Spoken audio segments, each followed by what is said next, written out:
La vie éternelle, la vie à la source, c'est qu'ils te connaissent, toi le seul vrai Dieu, et celui que tu as envoyé, Jésus-Christ. Jean 17:3.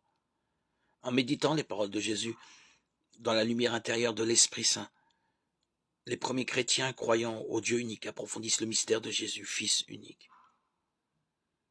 Tout m'a été remis par mon Père et nul ne connaît qui est le Fils si ce n'est le Père, ni qui est le Père si ce n'est le Fils, et celui à qui le Fils veut bien le révéler. Luc 10:22. Le Fils veut révéler qui est le Père. Le Père veut révéler qui est le Fils. C'est l'invitation à entrer dans le mystère de Dieu. Ce mystère n'est pas la solitude impénétrable de l'être.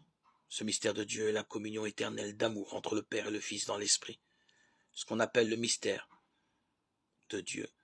Le disciple est ainsi invité à entrer dans cette vie divine à sa place de fils adoptif. La spiritualité et la croyance chrétienne sont par là très originales. L'évangile ne conduit pas le chrétien face à face avec l'Éternel. L'évangile introduit le chrétien dans le dialogue divin du Père et du Fils.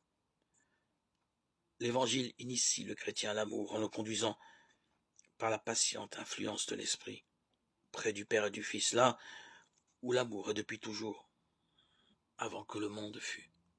Jean 17:5.